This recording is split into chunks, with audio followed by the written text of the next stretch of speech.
Good morning, good Saturday to you. Double clutch or grind here on this beautiful Saturday morning, September 21st, 2024. And it's about 11 a.m. Weather's going to be pretty mild today. It's a little warm, but not too bad. Summer's over now, so let's get started. Anyways, we're back with the 69 Camper Special, and we're going to be on brake bleeding today. A couple of my subscribers requested I do the brake bleeding, so let's go ahead and do that. So what I did was I kind of measured out the bleeder screws, and come to find out that the 10 millimeters are a little bit too big.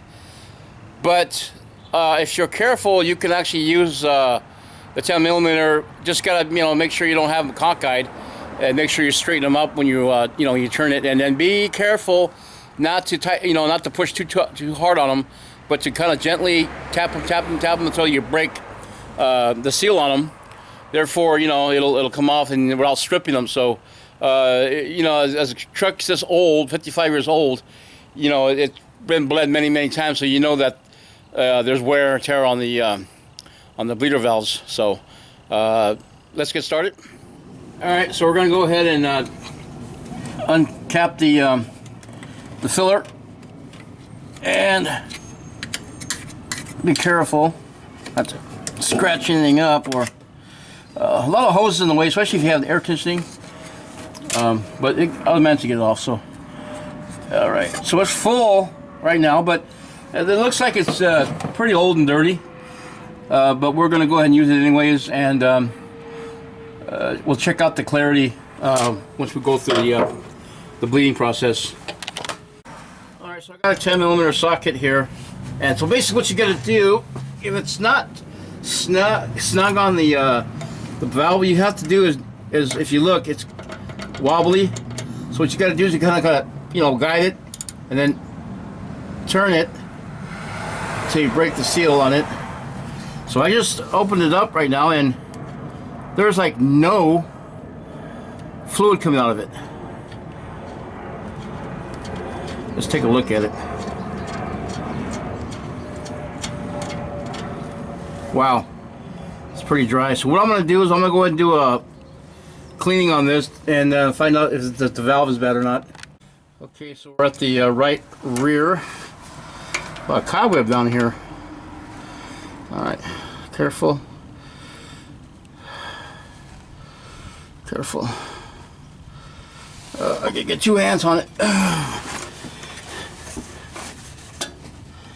To kind of guide it in a little bit. Oh, gotta get a good position here. Okay, cool, got it. All right, nothing in that one either, so go ahead and remove it and clean it.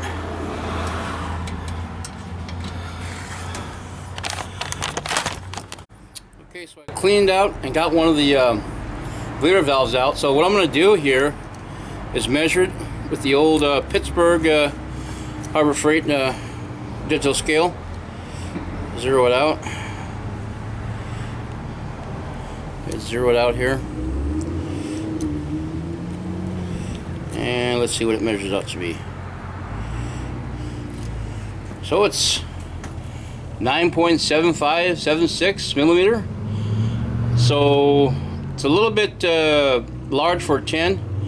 Well, small for a 10, but it still worked, providing I was careful not to turn the socket cockeyed and keep it straight as possible, and this way I get better bearing surface. Okay, so I filled it up a couple of times, and then when I was pumping it, the fluid came out. So, guys, when you're playing with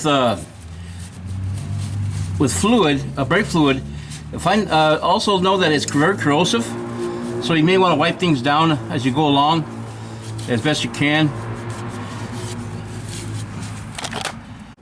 Alright, so before I put the bleeder valve in, I'm going to go ahead and put some pressure on it. If there's anything clogged in there, it should come out.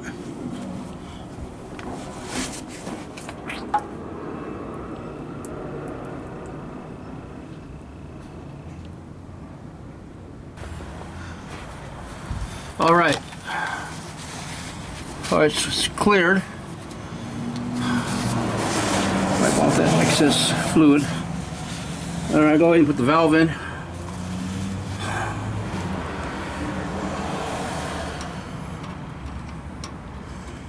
Huh, that's weird. Oh, there we go.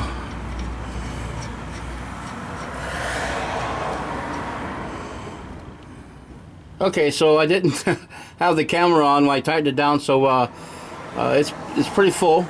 There was no air bubbles coming out, so we'll go and start doing the front ones now. All right, so left driver's side, and I got it. And there's bleeding, which is good.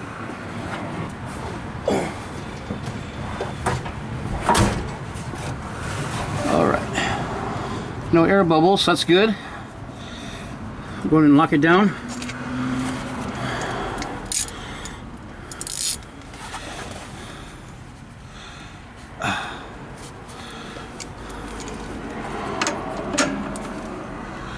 All right, nice and snug. That's good. All right, so that one's pretty good. All right, so I got them all tightened down.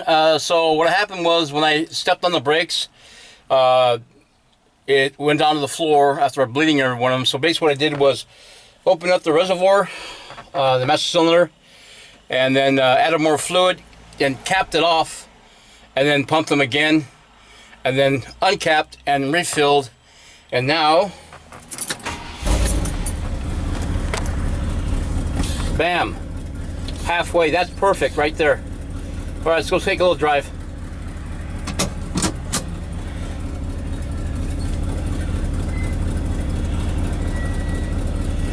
All right, it's squeaky still, but you know, that's just the drums. All right, looks good over here in the back. Car behind me, of course, as usual. All right, engine sounds good. Still need to work on that exhaust a little bit, but here we go.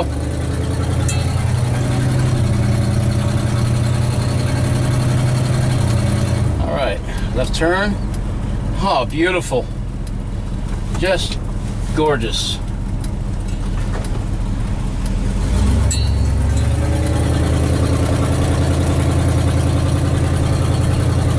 We'll go around the block and, you know, we'll do some more testing. And then after that, we'll park the vehicle and call it a day. And then work on another project probably tomorrow or the next day. But the brakes are done now. So the speedometer seems to be working okay, but it still wiggles a little bit, but it's accurate.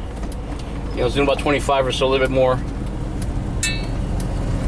When I put the bigger flash relay inside the cluster, it gave me a little bit more audible click, but not as loud as I'd like. But it's but when it starts slowing down, you know, when the engine's idling,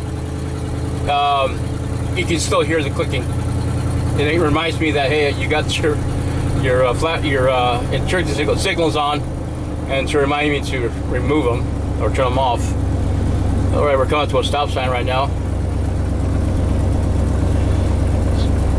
Somewhat a little busy today. I mean, you know, it's already getting close to noon now. Oh yeah, I still got to pump a little bit, you know, but you know, that's just to keep me from slamming the brakes too hard. All right, guys, we're looking top, tip top, as the English say, top drawer. I'm a little sweaty, guys, so yeah, bear with me. This is what happens when you do your own work. You save yourself a couple $100 on your own labor. There comes a car coming. I can make it through. All right, here we are at home now. All right, I might just go do some visiting today. A couple people haven't seen my truck yet. Okay, guys, this is Double Clutch and Grind. Thanks for joining me on this bleeding episode. The brakes, I mean. Okay, we'll see you at the next turn of events. Until then, enjoy your weekend. We'll see you real soon. Bye for now.